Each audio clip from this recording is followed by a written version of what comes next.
Oi, ou seja, a sua está começando agora. No programa de hoje vamos falar sobre o tempo. O tempo, esse carrasco, né? Será que o tempo tem idade? Vamos conversar sobre isso com o gerontólogo Pedro Paulo Monteiro, que está lançando o livro O Tempo Não Tem Idade, nem passado, nem presente, nem futuro. Vamos falar sobre a vida de dois ex-presidentes brasileiros que marcaram o nosso tempo, Jânio Quadros e João Goulart. Jânio Quadros e seu assessor José Aparecido de Oliveira são as figuras principais do livro que o jornalista José Augusto Ribeiro está lançando. Jânio Quadros e José Aparecido, o romance da renúncia. Vamos saber um pouco mais da história do ex-presidente Jango, conversando com o historiador Jorge Ferreira, que está lançando João Goulart, uma biografia. O tempo não parou para a cantora Doris Monteiro. Com 60 anos de carreira, a Doris está fazendo um novo show para festejar a data. E o Tim Maia? O Tim Maia está de volta ao espetáculo, ao mundo dos palcos, dos sons.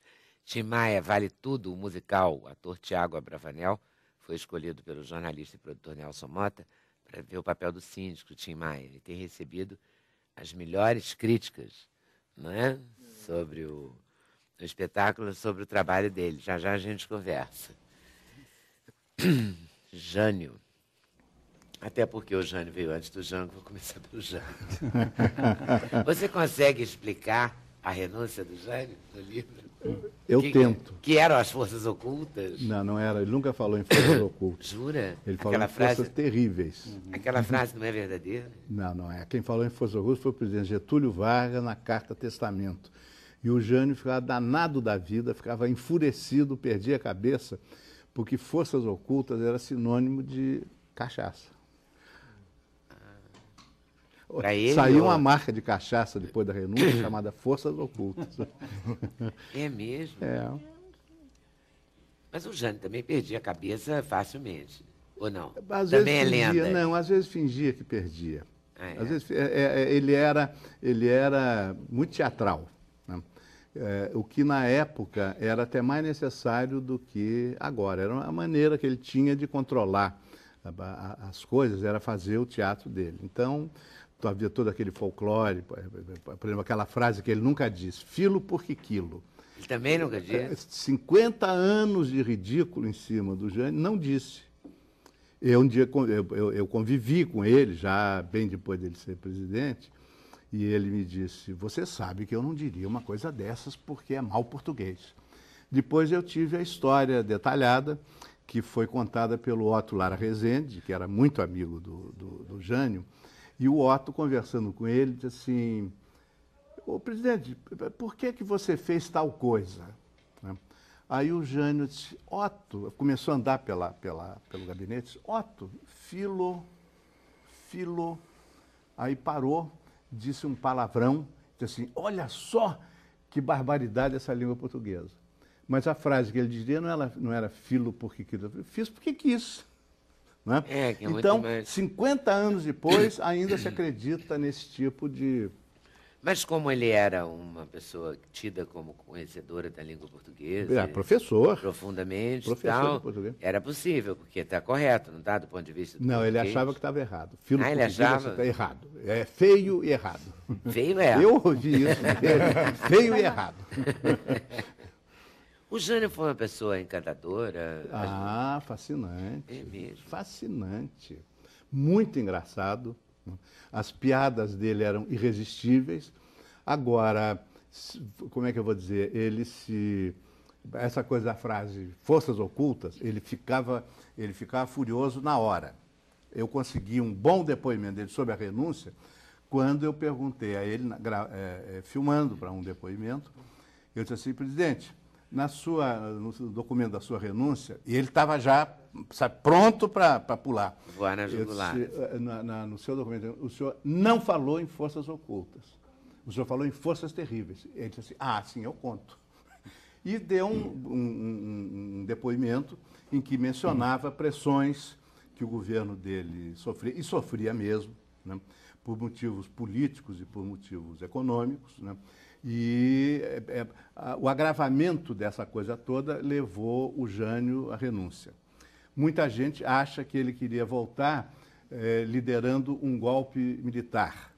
Mas ele tinha tido 6 milhões de votos, a maior votação que o brasileiro já tinha tido. Ele ia voltar como refém dos comandos militares? Não. Ele queria um movimento de resistência popular que provocasse a convocação de uma constituinte. Em decorrência disso, ele voltaria como o general de Gaulle voltou ao poder na França e como Fidel Castro fez em Cuba. Essa foi a interpretação do jornal americano mais bem informado, o Washington Post, que diz assim, ele saiu para voltar. Eu estou convencido que ele saiu para voltar, não como chefe de um golpe militar, mas na crista de um movimento popular de reforma constitucional. Trouxesse assim nos braços, tá, uma coisa assim? Nos braços do povo, isso ele adorava. Os braços do povo ele adorava. Essa parte ele gostava. Adorava. Dona Leonor, não era Dona Leonor? Dona Eloá, mulher dele. Dona Leonor era a mãe dele. A mãe. As mulheres foram muito fortes, né, na vida dele.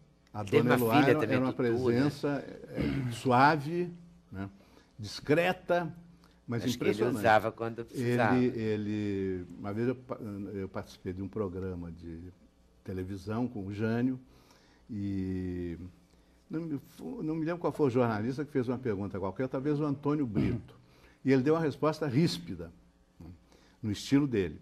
Em seguida, nós fomos jantar na casa do Zé Aparecido, que era o grande conselheiro do Jânio.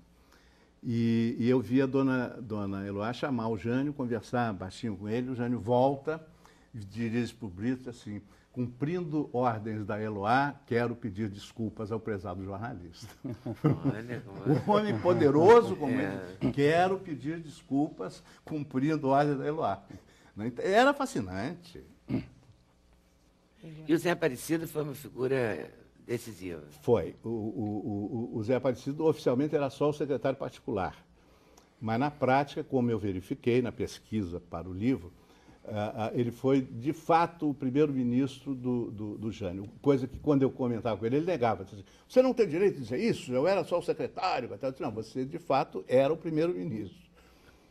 E tomou iniciativas, quer dizer, tomou não, ele propôs ao Jânio iniciativas que até hoje são importantes. Por exemplo, o embrião do Ministério da Cultura foi criado pelo Jânio por uma proposta do Zé Aparecido. Foi um Conselho Nacional de Cultura. O embrião do Ministério da Ciência e Tecnologia foi criado pelo Jânio, era uma assessoria técnica da Presidência da República, proposta também pelo Zé Aparecido, de modo que é uma dupla inacreditável. É uma dupla café com leite. O quê? É uma dupla café com leite. Café com leite, a dupla café com leite, Minas e São Paulo. Vai lembrar a política externa independente que ele inaugurou, que é algo muito importante na história política do país. Importantíssimo. Né? E o Jânio, isso eu ouvi pessoalmente do Jânio, assim, a política externa independente foi concebida e conduzida a 8 mãos. As minhas, as do ministro do Exterior, Afonso Arinos, as do Carlos Castelo Branco, que era o secretário de imprensa, e as do Zé Aparecido. 8 mãos. O Jango tem umas fotos também ótimas, né? Tem. Assim, sempre muito expressivas. Acho que o lado teatral dele... Ele sabia se colocar dentro. Era um ator. Era um ator. Você acha que se ele não tivesse renunciado, a história seria outra? Se o quê? Se ele não tivesse renunciado? O que é que tem? A história seria outra? Seria. Ele teria feito bem para o Brasil? Por exemplo, o Zé Aparecido não concordou com a renúncia e disse isso a ele. Mas a crise tinha se agravado de tal maneira que... Mas era o Exército que não queria? Não. O Exército até que estava... Tinha grupos de comandantes militares que estavam contra, né? Mas ele estava ameaçado de impeachment. Se naquela manhã ele não tivesse renunciado, seria aberto o processo de impeachment contra ele. Acusado pelo Carlos Lacerda na televisão de tramar um golpe de Estado, o que é razão suficiente para o impeachment, né? Então, a última jogada dele foi renunciar para tentar provocar um movimento popular. O de Gaulle voltou ao poder na França. O de Gaulle recebeu 3 propostas, pelo menos, para aceitar um golpe militar, e recusou. Aí falou pelo rádio, pela televisão, houve um grande movimento popular e ele voltou. Fidel Castro aconteceu a mesma coisa. O Fidel um dia renunciou ao cargo de primeiro-ministro, O povo foi para a rua, para a praça lá da Revolução em Havana, exigiu a volta do Fidel, ele voltou com poderes maiores. E os poderes que o Jânio queria, a meu ver, não eram poderes ditatoriais. Eram poderes maiores que aqueles que o presidente da República tinha na época, e que eram muito restritos, muitíssimo restritos. Por exemplo, reformas, as chamadas reformas de base, a reforma agrária. Quem bloqueou a reforma agrária no Congresso não foi a maioria do Congresso, não. Foi a minoria. A minoria do Congresso tinha o poder, de fato, de frear uma iniciativa como a reforma agrária, né? Então, o que ia acontecer? Ia começar o processo de impeachment do Jânio, sem dúvida. Isso já tinha sido estudado por uma comissão de juristas da Câmara dos Deputados. Ia começar o processo de impeachment, que não seria fácil como aquele de tantos anos depois do Collor, né? E aí o Jango não assumiria, né? Aí entra... Pois é. Aí, imagina a confusão que ia dar um processo de impeachment do Jânio Quadros com o Jango ainda na China. Quando eles não queriam o Jango. Pois é. Isso é certo, né? Olha, setores das Forças Armadas não queriam que o Goulart assumisse. E aí foram a junta militar, os 3 ministros militares, quando o Jânio renuncia, o Jânio aconselha eles formarem uma junta militar, né, e tomar o poder. E eles tomam o poder, e o que eles fazem é um golpe de baixo custo, ou seja, coagir o Congresso Nacional para que o Congresso Nacional votasse o impeachment do Goulart que estava na China. Só que o Congresso Nacional não aceita a coação militar, não vota, não aceita. E cria-se uma contradição entre a junta militar, que instaura o estado de sítio de fato no país, e o Congresso Nacional. Quem vai desequilibrar isso a favor do Congresso Nacional é o Leonel Brizola, no Rio Grande do Sul, com a campanha da legalidade. Então, o Goulart volta a uma negociação dos partidos políticos e a saída honrosa para os militares golpistas, para a junta militar, é a saída do parlamentarismo. Então, o Goulart volta, assume a presidência, mas no regime parlamentarista. E deu no trouxe o livro para você ver. E deu no que deu. E o que você... O livro, essa biografia, Leda, ela surgiu no momento da minha carreira em que eu cheguei quando o Goulart era ministro do Trabalho. Ele assume o Ministério do Trabalho no segundo governo Vargas, em junho de 1953, E o impacto da gestão dele no Ministério do Trabalho foi muito grande. O Goulart até então era um político regional, ele era conhecido no Rio Grande do Sul, não era conhecido nacionalmente, mas a repercussão das medidas que ele tomou no Ministério foram tão grandes, suspendendo leis restritivas à organização dos trabalhadores, recebendo sindicalistas, dialogando com eles. Quando havia uma greve, ele chamava empresários sindicalistas e resolvia pela forma do diálogo. Então o impacto foi tão grande que ele torna-se uma espécie de uma unanimidade do movimento sindical. E quando ele sai do Ministério, ele fica de junho de 53 a fevereiro de 54. Menos de 24 meses depois, ele concorre à chapa do Juscelino como presidente, ele como vice. O Juscelino já tinha uma estrada longa, uma carreira longa. E o Juscelino tem 3 milhões de votos, ele tem 3 milhões e 500 mil. Ele tem mais votos que o Juscelino, quer dizer, em 2 anos, um político de estatura regional torna-se um nome conhecidíssimo. Então, me chamou a atenção a importância dele. E aí que eu me interessei em pesquisar a trajetória política dele, a vida dele. O Goulart, ele foi deputado estadual, secretário de Interior e Justiça do Rio Grande do Sul, deputado federal, presidente do PTB, ministro do Trabalho, 2 vezes vice-presidente da República, presidente do Senado Federal, presidente da República, e foi o líder do movimento nacionalista e reformista do país. Então, ele foi um nome muito importante. É muito difícil conhecer a história política brasileira pós-46 sem a figura do João Goulart. Mas quando chega a 64, um golpe militar, começa um processo de dilapidação do patrimônio político e pessoal dele. Então, houve uma convergência de interesses. A direita civil e militar, que tomou o poder em 64, que derrubou ele, começou a criar uma série de qualificações meritórias. Ou seja, corrupto, incompetente, demagogo, subversivo, comunista. Isso eu até entendo, afinal derrubaram ele, tinham que falar mal dele, não pode derrubar e falar bem, Isso eu entendo. Mas as esquerdas... Faz sentido, claro, digamos assim. é natural, espera-se isso, Agora, as esquerdas também Mas se também juntaram nunca- a isso. nunca porque as assumiram esquerdas Jango, né? que estavam com ele no movimento reformista passaram também a criar imagens qualificativas. Não é? Líder dos pelegos, corruptor de operários, e a ideia não é tão solidificada no imaginário nacional de que ele é um covarde, fugiu, não resistiu. Essa imagem foi criada pelas esquerdas. E depois, os professores universitários, não é? Minha categoria profissional, deram um verniz científico, entre aspas, tudo isso, com a teoria do populismo. Então, o Goulart não é? Era um populista, não é? Alguns dizem que não houve nem golpe militar, o que houve foi o colapso do populismo. Não é? Então, houve uma confluência da desqualificação da imagem dele e, com o tempo, né, o silêncio. Não é? E o silêncio leva ao esquecimento. Não é? Costuma-se dizer que o brasileiro não tem memória. A gente só tem memória quando a gente tem informação sobre os acontecimentos. Se não nos dão informações, a gente não vai lembrar. Não é?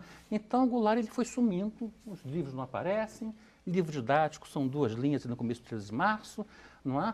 Então, o objetivo desse trabalho é lembrar à sociedade que o João Goulart existiu e foi uma pessoa importante para a gente entender a nossa própria história.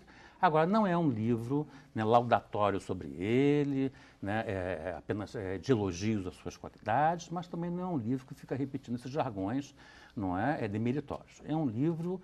Não é, faz justiça? Não, é um livro que eu procuro o seguinte: vamos conhecer o personagem com as suas qualidades e grandezas, com seus defeitos e limites, vamos conhecê-lo para compreendê-lo, saber quem é. Então, ao final das 714 páginas, o leitor fecha e o leitor toma suas próprias conclusões sobre quem foi João Goulart. Então, esse é o objetivo do livro. E você conversou com pessoas do governo Goulart? Conversei. Olha, falou com Maria Tereza, falou com a Denise? Entrevistei os familiares, a dona Maria Tereza, a Denise, entrevistei a irmã dele que estava viva ainda, não é, a dona Yolanda, né, uma entrevista muito boa, uma idade muito avançada, mas assim, uma memória sobre a infância, né, muito boa. Conversei, entrevistei o capataz dele no Uruguai, dos 12 anos que ele ficou no exílio. Entrevistei amigos de infância. 12 anos no exílio? Foi 64 o golpe, ele morreu em 76. Ele foi o único... Ele morre no Uruguai? Na Argentina. Ele foi o único presidente brasileiro a morrer no exílio, impedido de voltar ao país. Então, o livro é a trajetória política, mas a trajetória também pessoal dele, a vida privada, desde a infância, passando pela juventude, não é? E até o período pós-64, a vida no exílio, que... Foi difícil, deve ter sido difícil. Olha, foi muito difícil, não é? Ele ficou inconformado, ele não imaginava que o golpe militar fosse resultar numa ditadura tão feroz como aquela, não é? Ele ajudou muita gente e ele dizia: eu só volto para o Brasil quando o último exilado retornar. Era o lema dele, não é? Ele tentou retomar a política com a Frente Ampla, uma aliança com Juscelino com Lacerda, não deu certo, então ele abandonou a política e foi cuidar dos seus negócios, esperando a redemocratização. Agora, ele foi um homem que passou a sofrer de um processo depressivo. Na época não sabia muito bem como que era isso, década de 70, não é? Essas conversas vêm mais tarde, mas tem uma foto dele aqui todos no os relatos... livro, bastante, e ele era um homem bonito, eu achava, pelo menos, o Jango muito bonito. Como a dona Maria Tereza é linda. Sim, claro. Então, acho que foi a nossa primeira dama mais bonita da história. Essa última foto aí... Essa foto já é uma foto de uma pessoa mais triste, né? A gente gente fala triste, mas é deprimida Quem mesmo. visitava no exílio, isso é uma unanimidade. Todas as pessoas que foram na Argentina e no Uruguai visitá-lo diziam que o rosto dele era de uma pessoa que apresentava um grande sofrimento. Não é? Ficou rico, inclusive, ele refez a sua riqueza, voltou a trabalhar, mas a tristeza de não poder voltar ao Brasil, né, e o que estava acontecendo com o Brasil era muito grande. Que loucura. Jango. Só tivemos o documentário, né? Tivemos algum livro também, né? Mas assim, acho que tão profundo não tínhamos tido. Assim, com fôlego desse... É uma pesquisa que eu trabalho muito com imprensa, com depoimentos de pessoas que conviveram com ele, entrevista, por exemplo, no CPDOC da Fundação Getúlio Vargas, a muitos ministros, não é? Amigos que deram depoimentos, eu utilizei, eu mesmo fiz minhas entrevistas, há cartas, usei muitas cartas, sobretudo no exílio. No exílio ele escreveu muitas cartas e recebeu muitas cartas, não é? Então, trabalhei muito com isso também, então eu tive oportunidade de conhecer, reconstruir a infância, a juventude, não é, que é muito pouco conhecido. Eu tive que partir do zero, não existe isso. Não é? Há muitas informações sobre o Goulart político, não é? O vice-presidente, o presidente, mas sobre a infância e a juventude, praticamente nada. E ele era um homem gaúcho na essência, assim, homem do campo? Ele tinha um compromisso com o campo muito grande. Um homem do campo, um homem com amor à terra, não é? Um homem dos negócios agropecuários. Agora, ele destoava da elite local, porque ele era um homem, não é, muito ligado ao povo, não é? As amizades dele. Ele tinha dinheiro de família também. De família, herdou do pai. O pai teve problemas no final da vida, ele reergueu a fortuna do pai. Então, quando ele entra na política em 45, ele já era um homem rico, ele refez a riqueza, não é?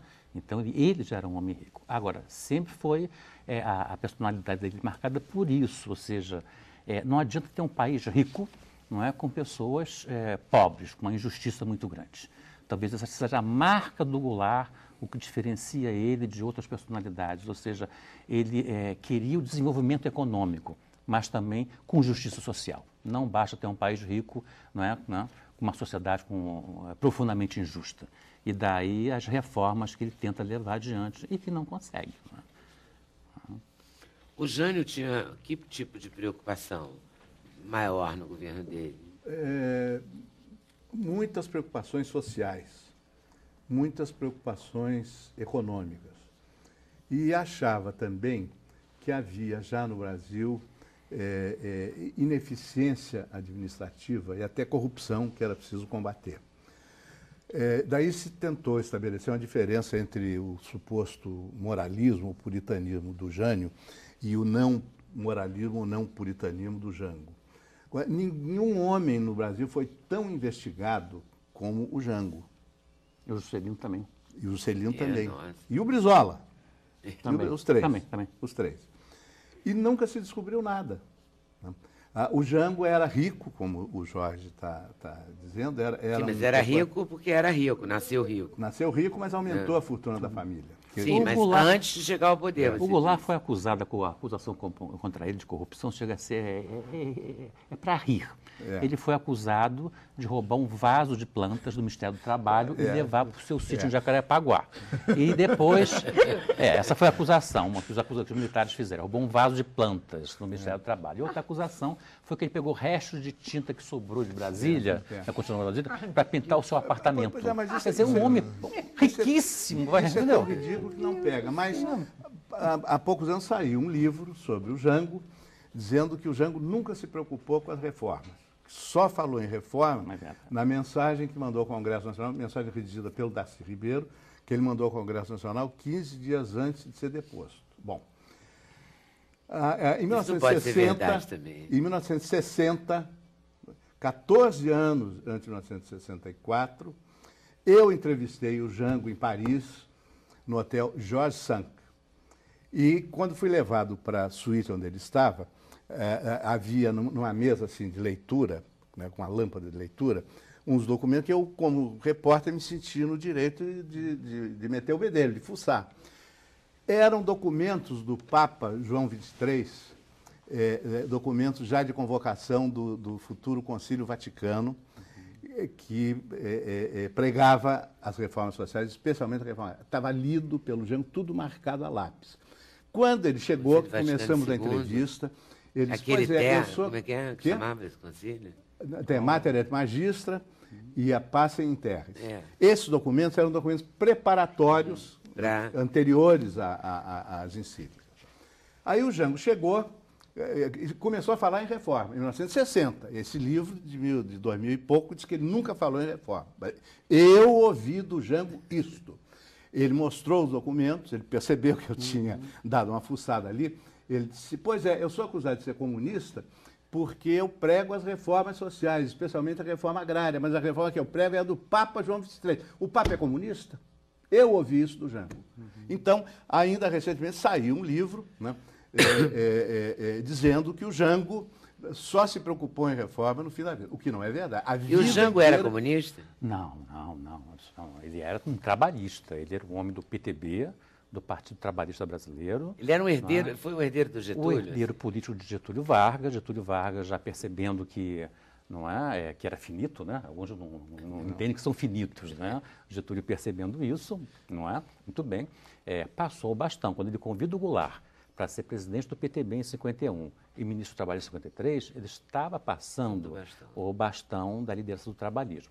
E esse grupo, Goulart, Brizola, Fernando Ferrari, uma geração de trabalhistas que foram eleitos deputados federais em 50, na eleição de 1950, que eles eram getulistas, olharam para o governo de Getúlio Vargas e pegaram o que havia de interessante que eles achavam.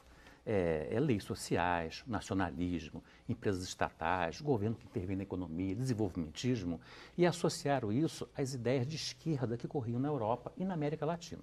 Então, esse grupo, sobretudo na segunda metade dos anos 50, quando Vargas desaparece, eles dão uma coerência doutrinária ao PTB e o PTB dá uma guinada à esquerda. O PTB torna-se o primeiro partido popular, moderno e de massa no Brasil, na segunda metade dos anos 50. Né? E ali cada vez mais cai para a esquerda. Então a ideia das reformas, e aí a reforma agrária, que a rigor não é uma reforma comunista, não é? Países capitalistas que fizeram a reforma agrária, essa ideia da reforma agrária e de outras reformas sociais, não é? São ideias pregadas desde a segunda metade dos anos 50 e que a ela aderiram outros grupos de esquerda, como os comunistas do PCB. Como a igreja, então, o Câmara. O Goulart, não é? O Goulart, ele tinha um diálogo com os comunistas. Ele não era um anticomunista, ele tinha diálogo com os comunistas, mas ele tinha a sua linha própria, que era o trabalhismo.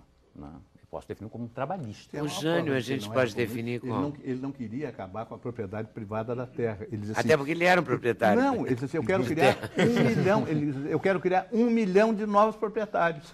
Mas, Leda, quando há o decreto da Superintendência para a Reforma Agrária, logo após o começo de 13 de março, não há, algumas propriedades são desapropriadas. E entre essas propriedades, estão 2 fazendas dele.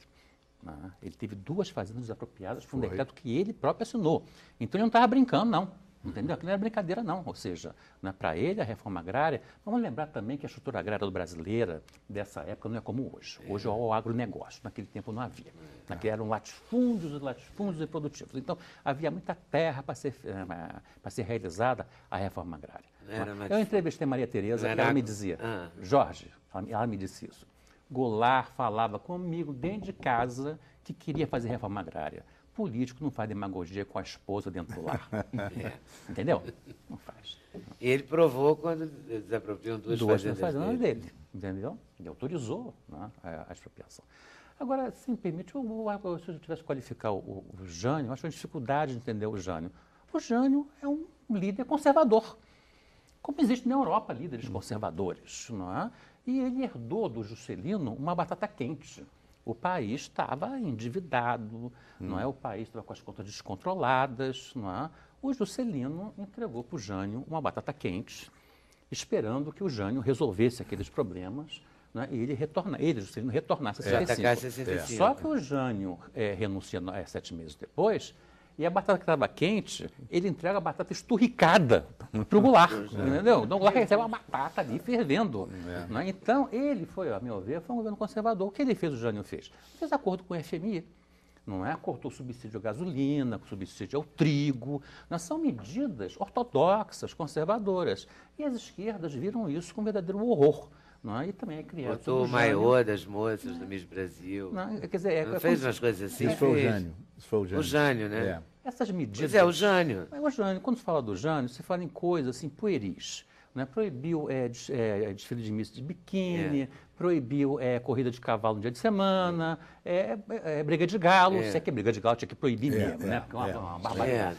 Mas falam de coisas pueris. A única coisa boa foi a briga de coisas galo. Pueris. Agora, por exemplo, a política externa independente, não é que vem até hoje, até, né? O Geisel retomou, o governo Lula retomou, não é? Isso é muito importante. Por exemplo, essas medidas bobocas que ele tomou foi conscientemente. Quem me alertou para isso foi o Joel Silveira, que era amigo pessoal dele. Olha aqui, o Jânio, para desviar, estava começando uma campanha que seria capitaneada pelo cardeal Dom Jaime Câmara, e liderada pelo Carlos Lacerda, contra o restabelecimento de relações com a União Soviética. Para desviar a atenção disso, ele inventou lá a proibição do maiô em desfile de Miss, o que era também um golpe contra o Assis Chateaubriand, que era o grande empresário da mídia na época. O concurso de Miss Brasil era que dava um grande faturamento para a revista O Cruzeiro. Né? Que a revista O Cruzeiro era o que é a televisão de hoje. Nós não tínhamos televisão. Então, no que o Jânio proibiu o negócio de maiô, ele passou a ser atacado por causa do maiô e não mais por causa da política externa e da União Soviética. Então, havia essas espertezas. Essas artimanhas. Artimanhas, exatamente. Mas foi incrível. Eu acho incrível isso, a gente conhecer isso, em vez de só ouvir falar, né? Porque o que se ouve falar sempre é uma coisa muito aquém do que foi mesmo, né? Fica essa coisa meio quase uma fofoca. Né? A gente tem que conhecer nossa história, né? Tem que conhecer, tá? Mais do que na hora. Tá certo, volta aí daqui a pouquinho, tá? Obrigado. Então, primeiro intervalo, Sem Censura, um programa da TV Brasil.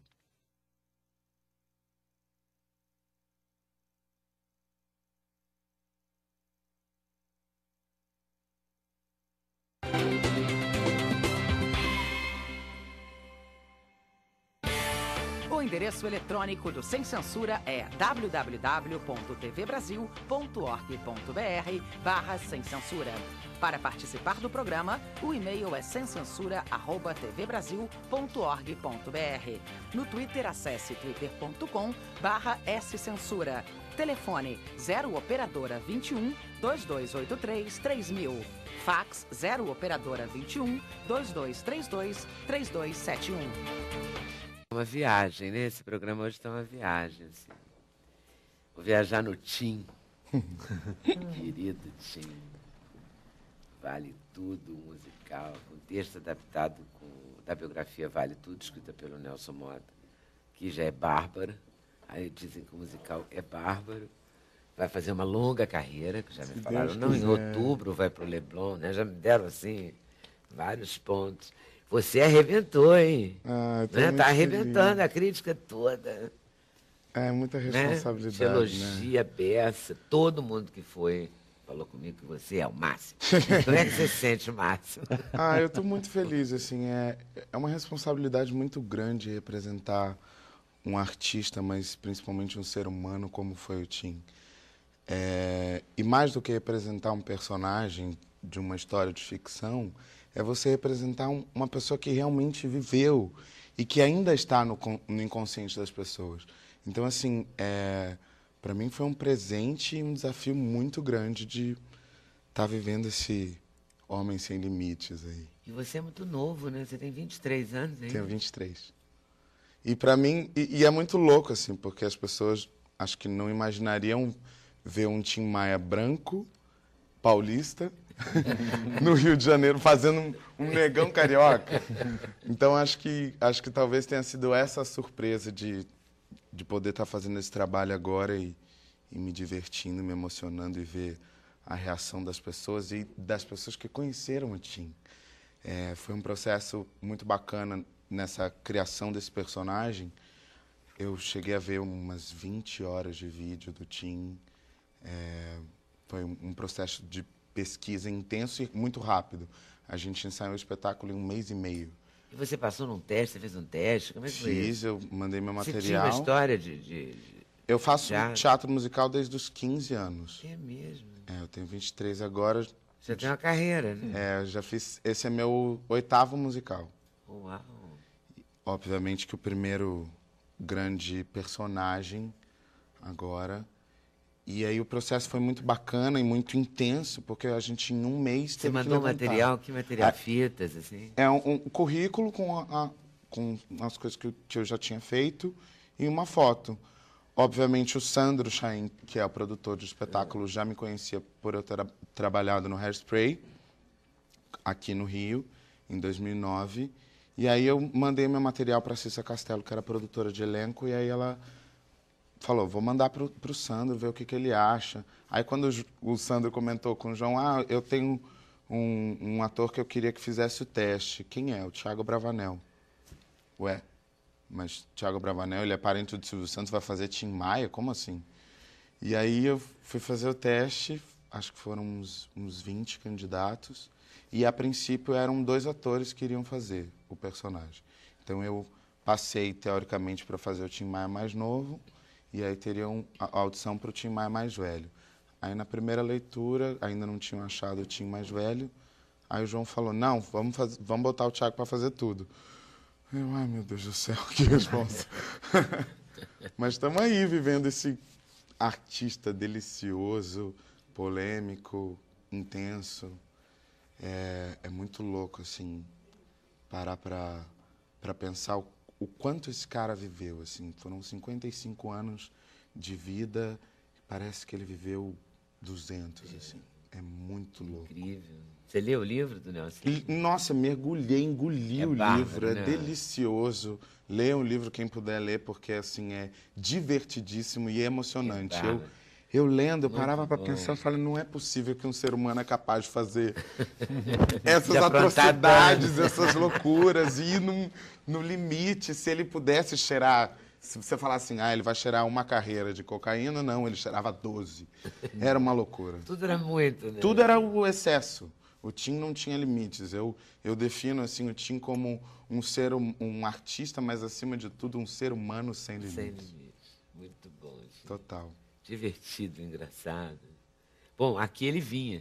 Então eu tenho as melhores Eu lembranças. vi os vídeos dele. Aliás, eu vi quase 20. Ele eu vi vinha, 20 então horas de vídeo. sabe, comigo é limpíssima essa história, né? Porque tem essa coisa ele não ressentida, aparecia. o Tim Maia não aparecia comigo, ele aparecia, então eu adorava.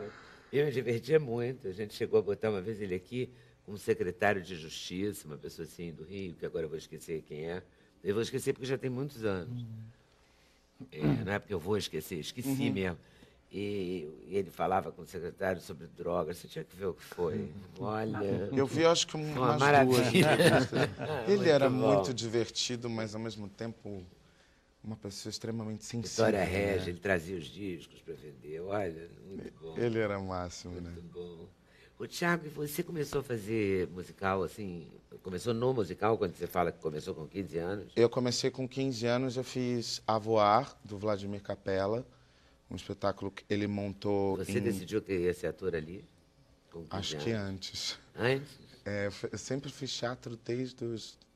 Acho que o primeiro espetáculo que eu fiz foi com 6 anos. 6, 7 anos. E todo mundo em casa achava bonitinho, normal, engraçado? A minha mãe gostava muito, mas ela sempre me segurou, porque ela falou assim, esse menino vai para a carreira artística, eu vou perder ele para o mundo. Então, ela sempre me segurou para eu não perder minha infância. Mas aí, quando ela viu que não tinha jeito... Acho que lá na estreia do Tim Maia, ela foi lá na beira do palco, ela é a maior bonitinha. coruja, né? E a minha mãe é muito engraçado, assim, falar da minha mãe, porque acho que se não fosse a minha mãe, eu não estava aqui hoje, assim. Devo toda a minha carreira à minha mãe, minha carreira, como se eu tivesse uma Não, grande já carreira. tem uma carreira. Mas com 23 anos, eu devo tudo à minha mãe, assim. A minha mãe fala que ela entrou, ela era administradora do Teatro Imprensa. Ela falou que ela entrou no teatro para resolver minha vida. Aí, quando eu era muito novo, eu tinha 8 anos, acho, quando ela entrou na administração do teatro, a Bibi estava dirigindo um espetáculo com Osmar Prado, atuando, e eu já ficava na coxia, já ficava na plateia, queria entender como é que funcionava as luzes, como é que funcionava o processo do ator, aquecimento, e aí eu ficava lá brincando, até a hora que o bichinho do teatro picou de verdade, e aí eu... E ela foi Tiquei. ser administradora do teatro por sua causa? Não, ela Ela fala brinca que que ela foi resolver minha vida. Mas a minha mãe tem um trabalho incrível. Ela fez... infelizmente, agora teve que encerrar enfim, por motivos maiores. Mas ela fez um trabalho delicioso em São Paulo, com teatro infantil e educação.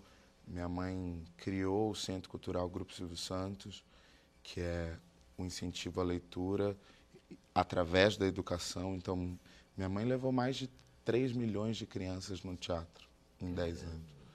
É delicioso. E eu vivi dentro dessa arte, me alimentando dessa cultura deliciosa do teatro, da criança, da relação com a criança, da relação com o público, obviamente me inspirando também muito no meu avô. Pois é, aí chega na pergunta inevitável, o avô. Né? Não é inevitável, não posso entrevistar o neto do Silvio Santos sem perguntar. E o seu avô?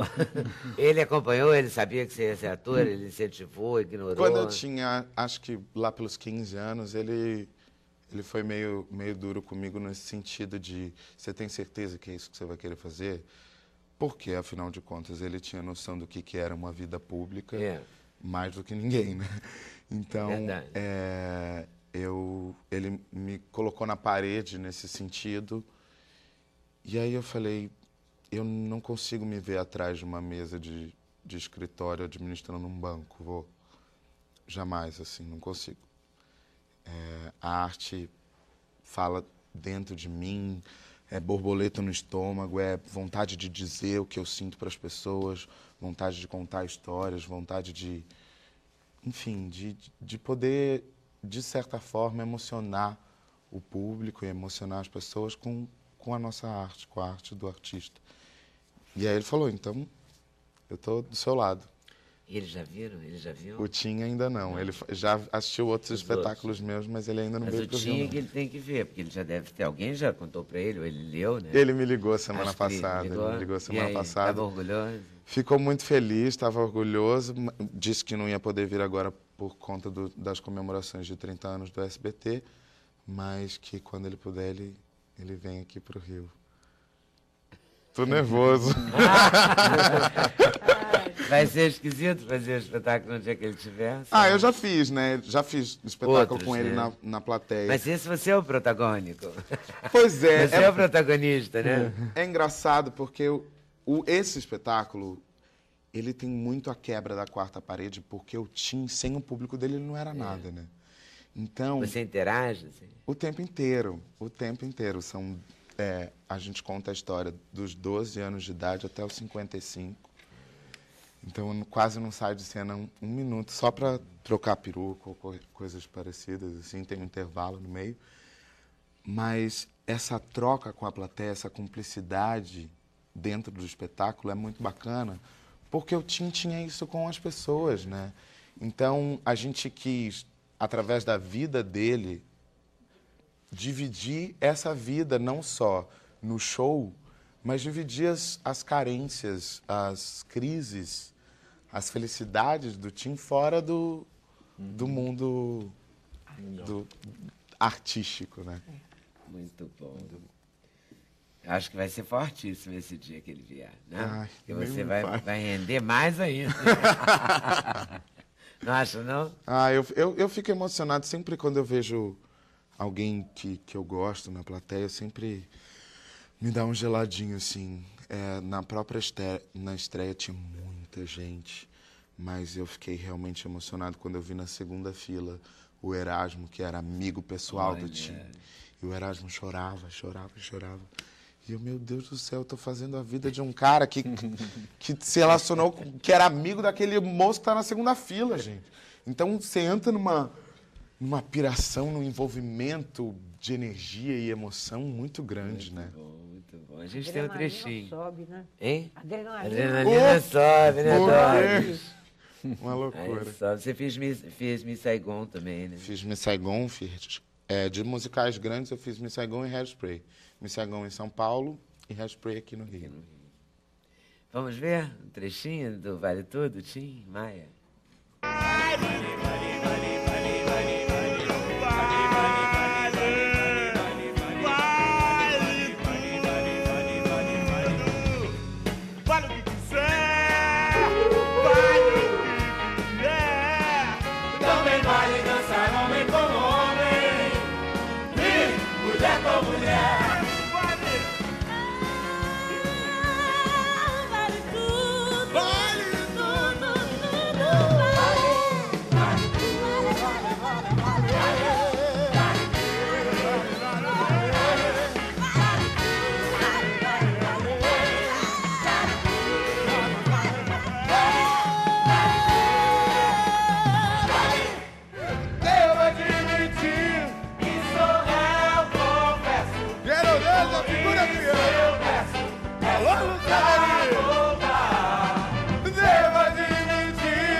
dia tão lindo. Ora bolas, não me amole com esse papo de emprego. Não tá vendo, não tô nessa. O que eu quero, sossego, quero cego. O que eu quero, sossego. O que eu quero, sossego. E é o Tim. Que Bacana. bom. Ah, a Doris estava dizendo que nem estava olhando para a imagem e estava ouvindo o Tim. Muito bom. É isso bom. mesmo. Tiago Abravanel. Muito bom. Tá certo. 23 anos esse menino tem, hein? Vejam vocês. Intervalo? Voltamos já já. Voltamos para falar do tempo e para cantar com a Doris. Ela vai cantar para gente, né? Tá bem. Tá certo? Então, Sem Censura, um programa da TV Brasil.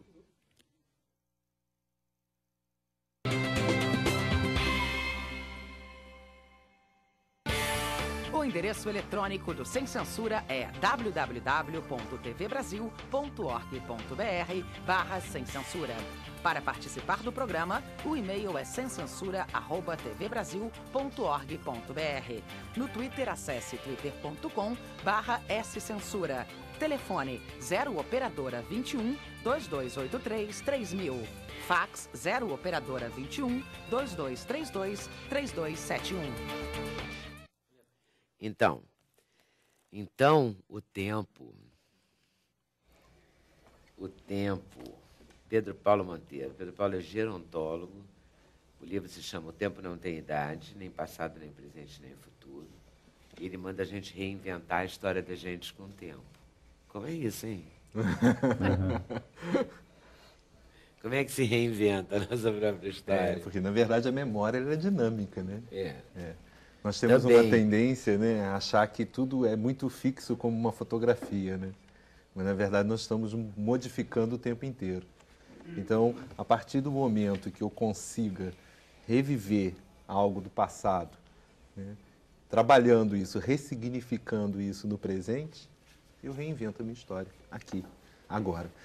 Porque o grande problema que eu vejo nessa questão toda que todos nós estamos hoje falando, né? O tempo está passando rápido. O tempo é um conceito neutro. Nossa, olha aqui, abri nesse... Eu estava procurando essa página, quando você diz assim, pelo fato de vivermos em uma época de correria, sempre em busca de novidades, para estarmos sempre atualizados, não é de se estranhar que a velhice seja tão desvalorizada. O modelo tecnológico não deve ser confundido com o modelo humano. Compara essa capacidade de processamento, né?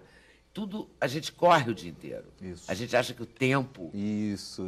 Acha que o tempo está passando A gente rápido. não tem tempo, o tempo está passando... O tempo faz parte, né? Isso, exato. Porque a tecnologia faz com que eu tenha mais tempo, ou seja, tenho mais minutos, né, o ponteiro do meu relógio ande mais devagar. Só que aí eu arrumo mais coisa para fazer. E aí o tempo não dá. Não dá para fazer tudo. Hoje nós temos um acúmulo de informação, né? Um acúmulo de informação e acesso a essa informação numa dinâmica enlouquecedora. Por isso que tanto esquecimento. As pessoas esquecem. A gente esquece que o chip da gente está cheio. É porque, na verdade, não foca. Você não está no presente. Você vai fazendo as coisas sempre antecipando o futuro. Meio mecânico. Assim. Hipertrofiando o futuro.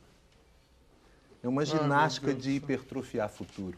Verdade. Com 23 anos eu já faço isso. Sem gente. dúvida, sem pra dúvida. As onde eu crianças estão fazendo isso.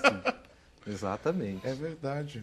O tempo inteiro. Nós, então, Doris, até que o nosso chip está rendendo. Tá rendendo?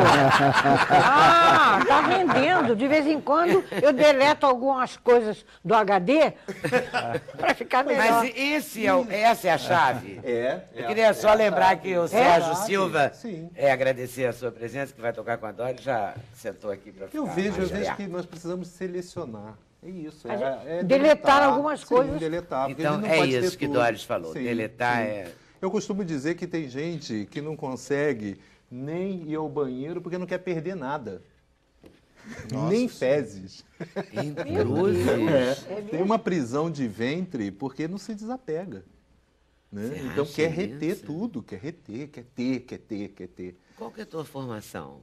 Na verdade, a minha graduação é em fisioterapia, aí depois me interessei pela mente, aí fui fazer uma especialização em neurologia.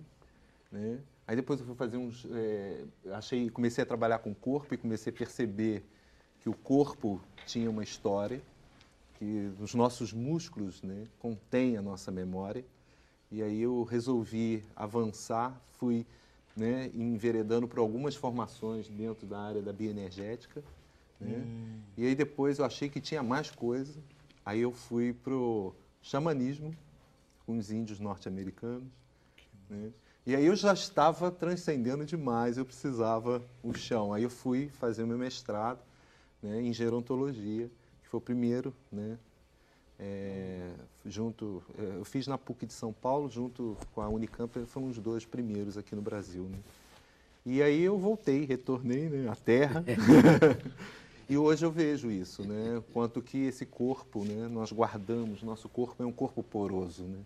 Nós guardamos a nossa história, está tudo aí, né? Então você toca numa região do corpo, aquela lembrança vem, né? Tem alguma coisa a ver com a cinesioterapia, isso? Tem vários nomes, né? Nós temos aí vários nomes, né? Mas essa ideia de separação, né? Essa ideia da psicossomática, né? O espiritual, energético, isso não... A física quântica mostra isso para a gente. Você acha que a gente tem marcado nos nossos músculos a nossa história? Sim, no nosso corpo. Se a gente tocar... Sim. Por isso que então funciona tudo isso? Isso que eu estava vendo, né? Dos pontos da energia. Isso, perfeito. Por exemplo, eu estava vendo ele interpretando, né? Nós estávamos aqui vendo no vídeo e eu pensei, estava pensando, por que tão parecido, né? Tão parecido porque ele incorporou mesmo, né? Nós incorporamos, nós temos essa capacidade de transformar o nosso corpo em outra coisa. Você está me entendendo? Porque desde o século XVII, né, dentro dessa visão cartesiana, que o corpo é estático, e é mentiroso isso, né, porque o nosso corpo está em dinâmica constantemente. Por isso que eu falo que o tempo não tem idade, porque o tempo não passa. Nós é que passamos. É a vida que passa pela dinâmica, né? Isso é um conceito aristotélico. Aristóteles falava sobre isso, né? Que é na passagem, né, na dinâmica, no movimento que passamos, né? E essa ideia do tempo não tem idade é uma ideia muito importante, por quê? Porque nós estamos passando hoje, na nossa cultura, na nossa sociedade, uma neurose muito grande, né? Com relação ao envelhecimento. Eu sempre digo, envelhecemos porque vivemos. Se você quer viver, vai ter que envelhecer.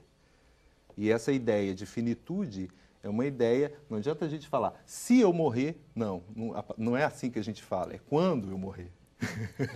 E tem eu adoraria que fosse falam, isso. Né? Eu adoraria que isso fosse uma realidade. Né? Seria ótimo. Se eu morrer, seria bárbaro. Era ótimo. Seria realmente ótimo. Agora, é uma pena que você vem aqui dizer que não é. Né? Tirou nossas esperanças. Tirou nossas esperanças. Nossas fantasias. Né? Nós não podemos construir nossa casa numa ponte, né? E a vida é uma ponte, não é verdade? A vida é isso, né? É uma passagem, nós temos que passar. E esse é um fluxo. Por isso que todos nós que estamos aqui somos sempre o velho de alguém, né? Todo mundo aqui é velho, né? Essa coisa... Mas a outra alternativa é melhor ficar velho. É melhor, né? Com certeza. James Dean... Jogadinho, bota no sol, tira James no sol. Dean Eu acho conseguiu atingir, né? Não atingiu, né? Pois é, porque... É uma conquista. Para pensar. É uma conquista, essa longevidade. Eu acho também. Eu acho que não são só as rugas, não. Com Agora, certeza. essa agonia da juventude... É uma coisa muito agoniante. Eu vi as barbaridades. Assim. Eu também. Você também. Todo mundo aqui via, né? Pessoas fazem barbaridades consigo mesmas. Isso. Em nome do não envelhecimento. Exatamente. E começando muito cedo, né? Ou seja, é uma distorção de imagem corporal. Né? O que eu chamo de imagem corporal? Aquela representação que nós temos na nossa mente e do nosso corpo. Então, se eu fico mais do lado de fora do que do lado de dentro, eu vou acreditar que o que está do lado de fora é que é o importante para mim. E eu fico angustiado com esse tempo cronológico, que é castrador. Porque o tempo do relógio é o tempo externo. Estou precisando fazer mais terapia. E é isso que eu defendo no livro, né? Que nós podemos reinventar nossa história quando nós nos apropriamos do nosso tempo interno, que é o tempo Kairos, que é o tempo de todas as estações. E você acha que é possível? Sem dúvida. Que a gente sem não dúvida. está no tempo esgotado. Quer ver Porque, um na verdade, a exemplo? gente passa o dia inteiro correndo contra o tempo. Isso. E tem muito pouco tempo para Isso. olhar a parte interna. Exato. Eu costumo E quantos dizer... momentos você para pensar? É verdade, na vida? é verdade. É muito raro. Agora, É tudo de roldão, né? eu costumo dizer assim, né, as pessoas me perguntam qual a técnica, né, para eu estar aqui e agora, né, e não estar na projeção do futuro nem na reminiscência, né, do passado. Como que eu faço? Eu sempre digo o seguinte: sinta a bunda. Se você sentir a tua bunda aqui agora, vamos sentir a bunda. Pronto, nós não estamos mais em lugar nenhum, a não ser aqui. Essa é a nossa capacidade que nós temos. Porque quando eu estou no futuro ou estou no passado, eu estou suscetível a sofrimento. Alguém tem algum problema aqui agora?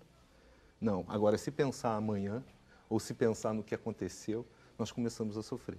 É só o fato de a gente ter falado aqui de fazer a terapia, a gente sair um pouco daqui em poucos minutos. Né?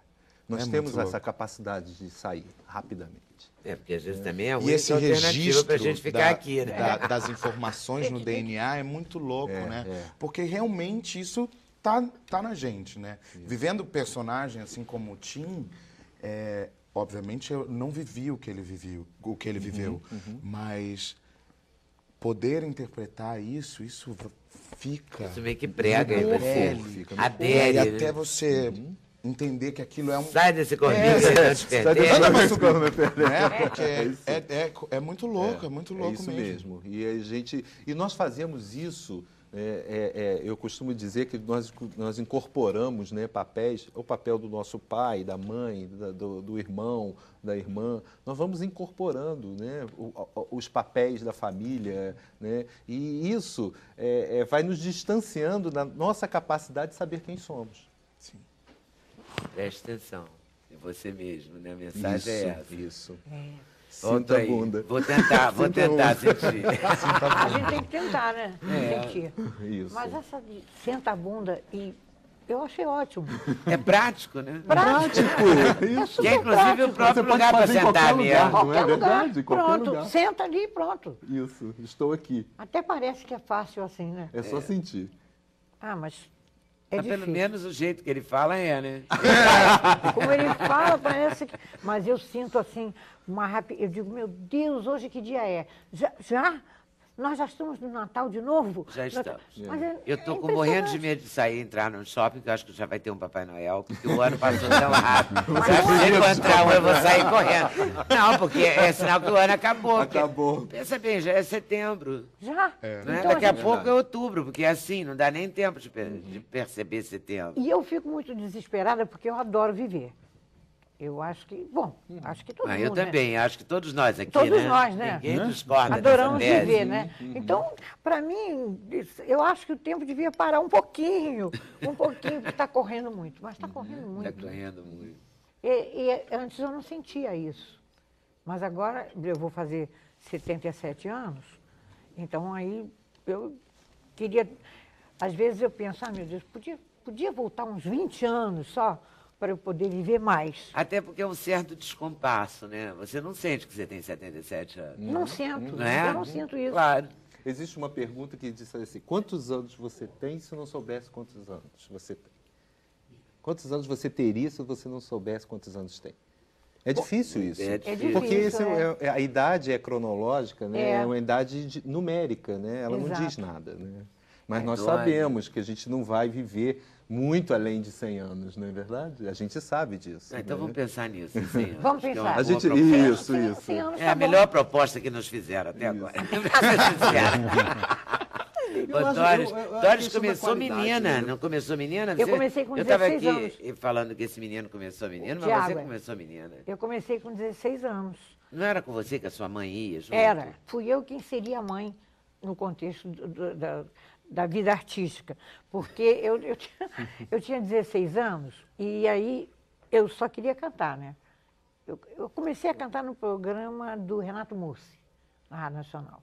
Porque uma vizinha me escutou cantar e falou, a Doris tem uma voz tão, assim, macia, tão gostosa. E eu sempre fui fã do Dick Farney e do Lúcio Alves. Então, eu entrei cantando calcada nos dois, né? E aí ela falou, ai, vamos levá-la no papel carbono? Minha mãe quase teve um filho japonês, que ela ficou tão desesperada, porque ela queria tudo para mim, menos que eu fosse artista. Ainda mais que, você vê. Isso há 60 anos atrás. O rádio há 60 anos atrás. Não era para moças, digamos assim, um preconceito grande. Muito. Também ninguém entendia direito, né? Mas aí meu pai também não queria, ninguém queria, mas eu tanto chateei minha mãe que eu fiz o papel carbono, ganhei, fiz vários programas de calouros e ganhava sempre. Mas a mãe do lado. A mãe do lado. E depois, quando eu fui para a Rádio Tupi, eu fui para a Rádio Tupi e fazer um teste com o Almirante e com o Aldo Viana, que era o pai do Galvão Bueno, e aí fui aceita lá. Foi aquela alegria. Aí meu pai não queria, mas eu disse, pai, mas aí tinha que ter o alvará do juizado de menores, né? E tinha que ter a mãe do lado. Minha mãe ia para todo lado que eu ia, minha mãe ia atrás. Quer dizer, as pessoas até brincavam e tudo, mas você sabe, Oleda, com sinceridade, eu acho que foi uma coisa boa. Porque eu tinha 16 anos. Você com 16 anos, você só quer cantar, eu só queria cantar, e cantar aqui, cantar ali. Eu não tinha, assim, noção de profissionalismo, né? Noção de receber um dinheiro, um cachê para cantar, nada. Se me chamasse, eu ia cantar de graça. Então, a minha mãe me orientou muito Botava nisso. uma ordem na coisa. Botava ordem, né? Dizia, não, ela vai, portanto, e tal. E era tudo muito certinho. E eu gostei, porque ela foi, assim, um esteio para mim. Ela foi uma pessoa maravilhosa para mim. Foi mesmo. Porque ela me ensinou a ser o que eu considero que eu sou, desculpe a falta de modéstia, mas eu sou uma excelente profissional. E isso eu devo à minha mãe. Então foi bom, foi tudo bom. Muito bom. E quantos dias você gravou, Dori? Eu nem sei, porque eu sou do tempo que gravava aquele 78. 78 né? rotações. São duas músicas. Duas uma de cada músicas, lado. uma né? de cada lado. Depois, você foi rainha do rádio? Fui rainha do rádio. Depois trabalhei em cinema com Alex Vianney. Você foi a que fez mais cinema, acho, de todas as cantoras. Eu fiz 8 filmes. E ganhei o prêmio de melhor atriz do ano. Foi bacana, com o filme Agulha no Palheiro, o primeiro que eu fazia, dirigida por ele. Depois eu fiz Rua Sem Sol também. Eu trabalhei com Mazzaropi, trabalhei com Carlos Manga, que me dirigiu no De Vento em Popa. Quer dizer, foi uma vida que depois eu tive que deixar, infelizmente, o cinema, porque, ao mesmo tempo, eu estourei no disco. A minha música estourou e estava em todas as paradas de sucesso. Então, eu tinha que escolher, porque eu perdia muito dinheiro fazendo cinema, porque o cinema não paga muito, não pagava muito. Parece que até hoje. Até hoje, tem sabe? esse perrengue. Meu Deus do céu. É o que me dizem aqui, não sei se é verdade. E aí eu não viajava e ficava só fazendo cinema, o que prende, né? E depois, mas eu adorava as fazer cantoras cinema. do rádio viajavam muito. Não é? Porque as paradas de sucesso, as coisas todas, A gente eram viajava o ao tempo vivo e todo. a cores, né? Não tinha essa... Era delicioso a gente viajando. Aí eu tive que optar, ou atriz ou cantora. E agora você preparou um show para festejar os 60 anos de carreira? Eu vou fazer um show muito lindo amanhã, no Cariocando, que é uma casa, uma gracinha, do professor Armando Pinheiro Guimarães. E aí eles me convidaram, e o show se chama Doris, uma luz que nunca se apaga. E a direção é do Ricardo Cravalbim e Paulo Pinheiro. Bom, né? Vai ser bom, né? Eu pelo menos espero, porque é uma coisa que eu gosto tanto de fazer, cantar. Gosto demais. Você canta em casa? Às vezes eu canto. E aí músicas do seu repertório? Não, músicas dos repertório outros. dos outros. Dos colegas. Porque não sei, o meu eu já sei, né? É. Já canto sempre. Então eu quero cantar coisa diferente. Aí canto algumas coisas que eu gosto. E canta enquanto está fazendo alguma coisa, ou canta para os amigos? Como é que é? Não, para os Ou amigos. canta quando você está sozinha mesmo? Não, quando eu estou fazendo alguma coisa, eu estou cantando e vou pela casa cantando. Como Aí, era eu quando me você lembro- era pequena, quando tinha 16 anos? Porque quando eu era pequena, as pessoas me perguntavam, quando você crescer, o que que você quer ser? Eu dizia, canteira. Eu quero ser canteira. Então, eu gostava de cantar. Eu garota, cantava a beça. Era ouvinte da Rádio Nacional, assim, assídua. Ficava escutando todo mundo. Marlene, Emilinha, Dalva. Olha, mas era assim, uma época maravilhosa. Quando eu me vi na Rádio Nacional, que eu fui para a Rádio Nacional, eu achei que eu ia ter uma coisa de tanta emoção. De tanta alegria. É alegria muito. E a canteira virou cantora. Virou cantora. Canteira é bom, né? Bom, Eu dizia que ia ser canteira. Bom, Muito bom isso. A criança diz, na verdade, né? Muita Exato. criança diz, assim, até usa a palavra errada, mas diz uma coisa muito verdadeira. e é engraçado. E eu estudava no Pedro II e a primeira crítica que eu recebi foi péssima. Eu gravei Se Você Se Importasse, do Peter Pan, e o Silvio Túlio Cardoso, que era crítico do Globo, me deu 0. E falou, olha, eu acho melhor, Doris, você continuar no Pedro II, se formar para pegar uma faculdade, fazer alguma coisa, porque você jamais conseguirá ser cantora. falou isso? Silvio Túlio Cardoso. E aí eu chorava muito. Errou, né? Eu chorava demais, porque Era o que você queria. difícil, não era? Eu estava tão feliz, né, de ter gravado, e ele cortou a minha onda um pouco. Mas a sorte é que o público gostou do disco, foi para primeiro lugar na parada de sucesso, e eu estou há 70 anos. Seguiu, está há 60 anos. 60. Aí vai 60 anos. 77 de idade. Sim, mas está há 60 anos cantando. Cantando, Profissionalmente. exatamente. Doris, a minha ficha aqui colocaram em branco. Você vai cantar o quê? Então tem que perguntar para você. O que você vai cantar? Olha, eu Acompanhada poderia, pelo Sérgio da Silva. eu poderia prestar uma homenagem ao Billy Branco, Poderia, vocês eram muito amigos. muito amigos. E ele modificou a minha vida um pouco, porque eu só cantava romântico. E um dia ele me disse uma coisa tão bacana que ele falou, Doris, eu gosto muito de você cantando romântico, mas eu acho que você podia fazer uma coisinha mais brejeira, você tem um jeitinho brejeiro, você poderia cantar uma música mais agitadinha. Se fosse hoje, ele diria com swing, né? Mas nessa época não existia esse termo. E aí ele me deu um Mocinho Bonito, que é uma sátira, a rapaziada de Copacabana. Eu gravei com medo, Leda, morta de medo. Eu falava para ele, mas eu tenho medo, porque as pessoas só me conhecem cantando romântico. Como é que eu vou sair por aí cantando uma coisa? Ele falou, quem tem medo não vê Deus. Você tem que mudar. Procura, vê. Se der certo, deu. Se não der, não deu. Deu, né? E deu muito certo.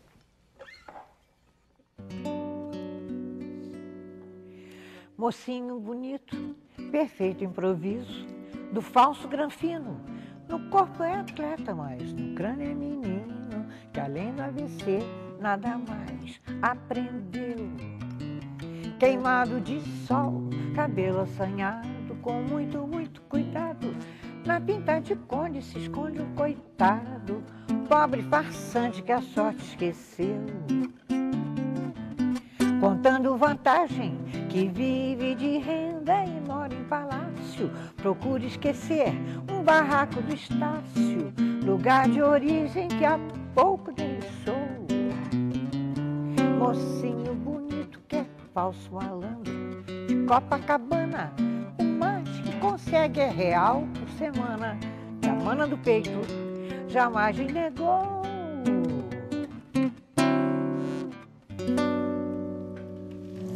Eu mudei, obrigada. Eu gravei 20, mas eu já cantei em Cruzado Velho, Cruzado Novo, em Cruzeiro. Vai mudando, eu vou Vai cantando. mudando conforme a mulher. E eu até brinquei com o Billy. Biri, se o real não pegar, eu vou cantar em dólar. Porque aí resolve essa Resolve a situação toda.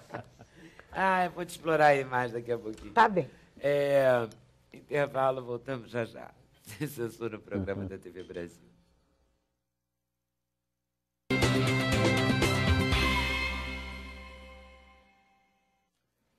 Bom, esse bloco é aquele da correria oficial. Então, vamos lá. O Jânio e José Aparecido, Romance da Renúncia. O Romance da Renúncia. Sim, porque foi um romance, né? Até de suspense, né? Foi de tudo, de um tudo.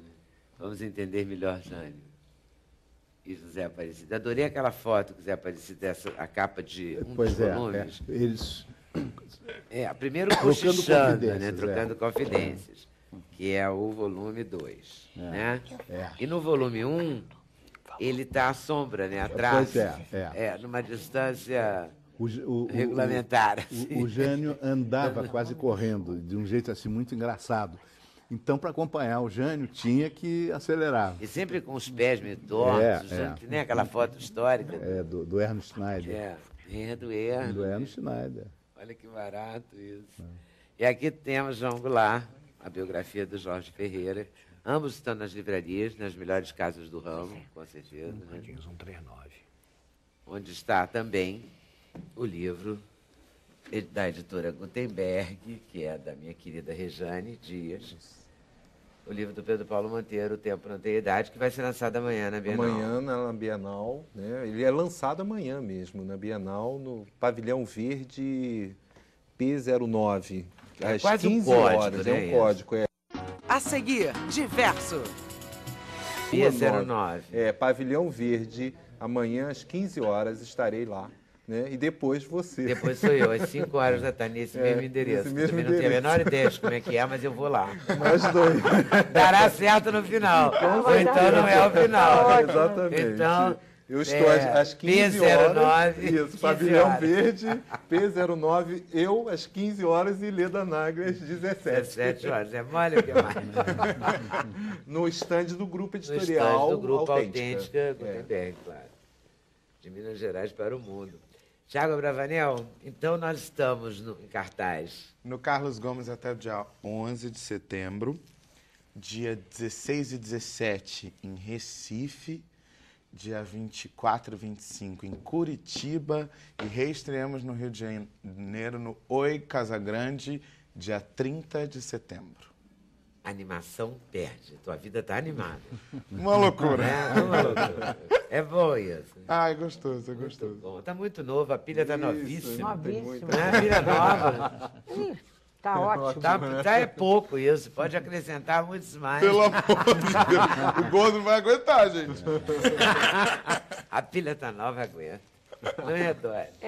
Ele aguenta sim. Aguenta. 23, como eu queria ter 23. Não é? Sabendo o que eu já sei agora. Cara, aí que era o boi. Aí que era o quê? né? O pulo do gato é esse. É esse. Ô, Doris, e você com 23 já era rainha e tudo? Eu fui rainha do rádio em 1956. Eu nasci em 34. Sei lá. Também não fazia conta. Não sou boa de mas conta, mas era por aí. Mas era por aí. Eu era novinha. Foi muito legal. 56, 34? 28 anos. 28 anos. Eu tinha 28 anos. Já? Eu achava que era menos. Eu só não minto idade por tempo isso, não porque eu tem não sei. idade. Olha, o tempo não tem idade. Eu só não minto idade porque eu sou péssimo em matemática, senão eu mentiria com certeza. Mas aí não adianta mentir. Não adianta né? mentir, mas eu até mentiria, mas eu não posso mentir. Sou obrigado a falar a verdade porque não lembro. Tenho que entregar logo, assim, para alguém fazer a conta para mim. Faz a conta e pronto, né? Ele fez a conta rapidinho. Agradecendo a vocês por terem vindo, muito obrigada a vocês por estarem nos assistindo. Eu entrego para a Doris encerrar para mim o programa, que amanhã ela vai estar no Cariocando. No Cariocando, que é no Catete, na rua Silveira Martins, 139. Uma casa, uma graça de casa, muito gostosa, a gente vai cantar tudo lá. Tá, então, a reprise de hoje é 1h45 da manhã, um pouquinho mais tarde. Tenham todos um bom final de semana, boa tarde, boa noite, até segunda, com certeza. Se Deus quiser, valeu. Vamos? Com Doris. Fernando César. Eu sou feliz tendo você sempre a meu lado e sonho sempre com você, mesmo acordada. Saiba também que só você é que mora em meu coração e é de você e pra você esta canção é de você que vem a minha inspiração.